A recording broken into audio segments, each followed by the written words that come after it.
Hey folks, Jared Lumen here with Ranching Returns podcast and now this YouTube channel.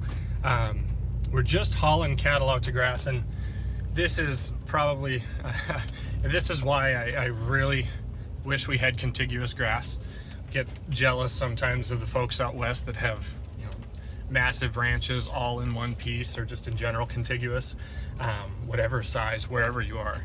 Just contiguous would be so nice, because right now we've got cows calving, and we like to calve them all at home so that we can, have them close in case there's something wrong, and also so we don't have to check a bunch of groups that are calving. But then at the same time we have to do that, we have to get them out to pastures.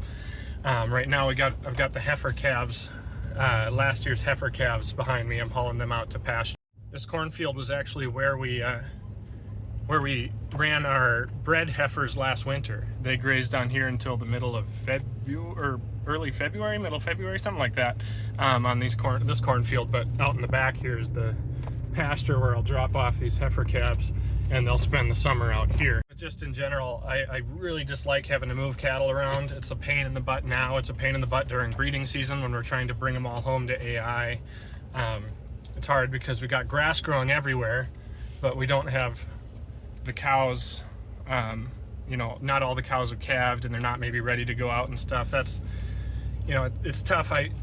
People always talk about calving on grass, and we've always historically for several years calved the beginning of May.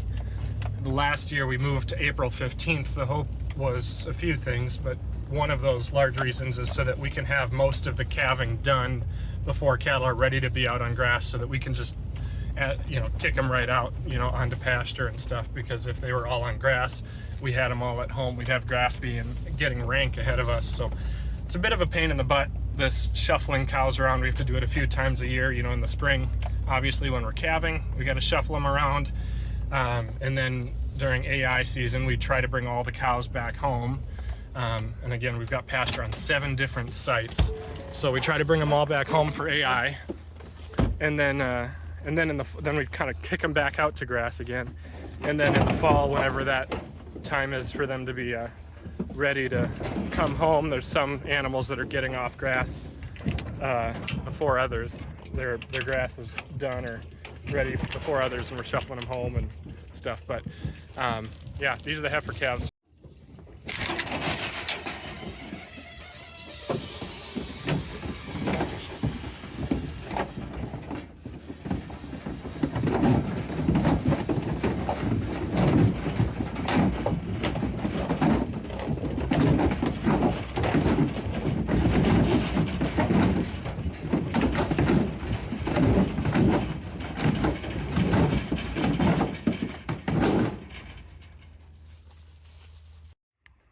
So the heifers get to drink out of this creek.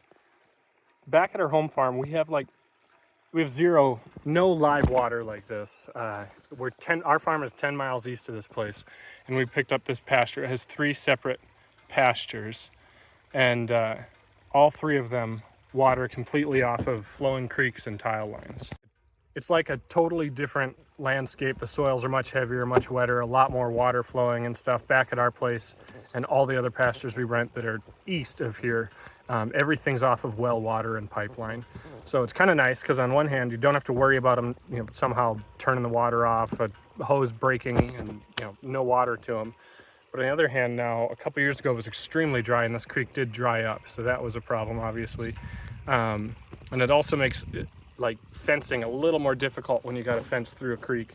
Haven't had any major washouts on this place, but yeah, it's made it a little more difficult. There's some pastures where the creeks are a lot wider and a lot bigger and a lot more rushing water, and it's hard, one, just to get the fence across it, but then also every now and then you deal with a washout and lose a bunch of fence or posts and wire and stuff, so that's not fun either. But for the most part, this place is beautiful.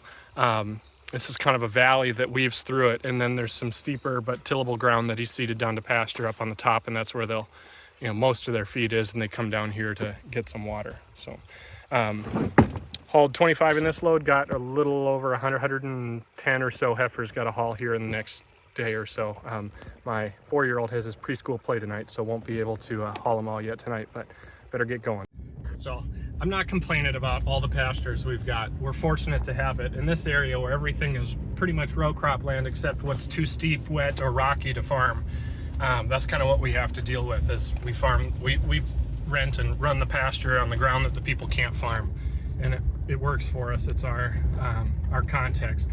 So would love to have some larger contiguous tracts. That would be the dream, but it's probably not going to be feasible, at least not in the meantime.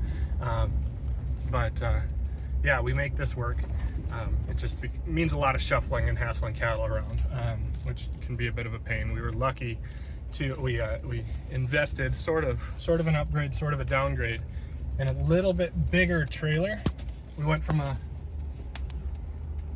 20-foot to a 28-foot in length, so we upgraded in length, but the quality of trailer went way down. So it's a much poorer quality trailer, but that extra feet, man, hauling cattle, it's amazing how much of a difference hauling a couple hundred head of cattle with that extra 8 feet. It seems like it helps a lot. So that's been good. We'll keep hauling though.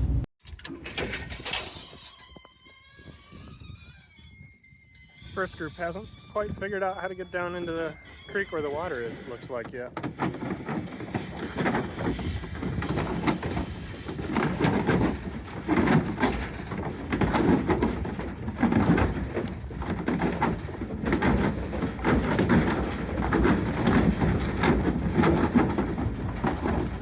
I always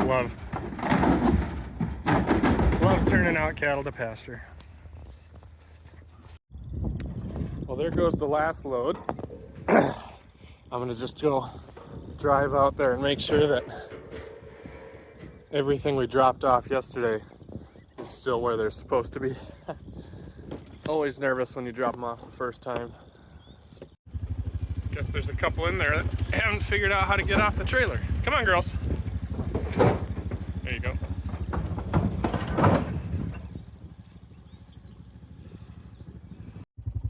Oh, looks like they're all still down here by water where they're supposed to be.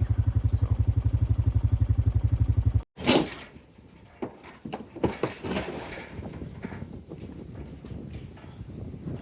Just dropping off the Angus cows. They're home for the summer. These are the first load of ones that have not calved yet. We've had about 11 calves on the ground so far. They're coming here soon too. Let's go!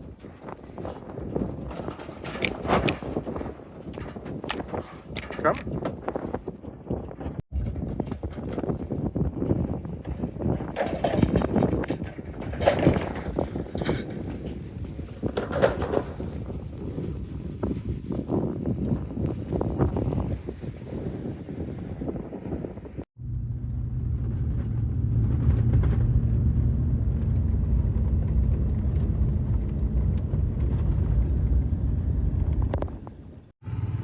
Let's go, girls.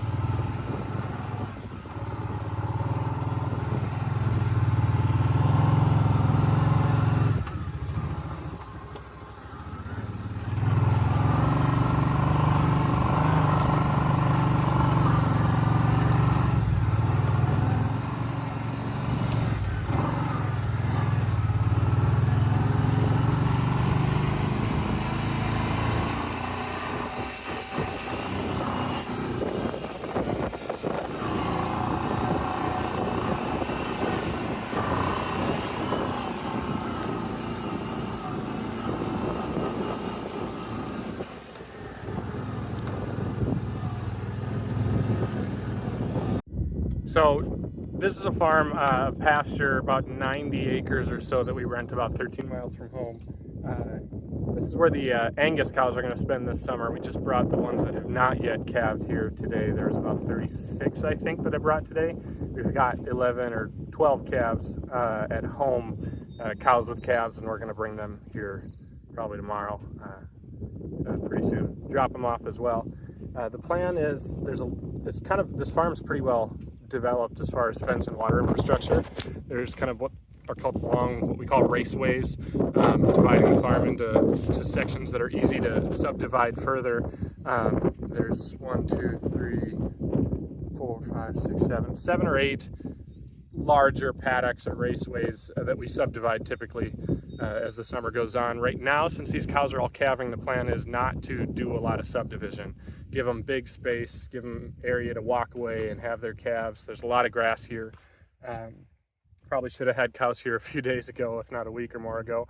But we'll let them kind of top it off, graze it down a little bit, and then we'll move them to the next big section and just keep moving them in big sections. And then on the next rotation, when they've got calves and they're all done with that and the calves are a little older, we'll probably tighten up the rotation a little bit more at that point. But that's the plan for here for now anyway. Just dropping the bulls off at their pasture now too. Wonder who's boss.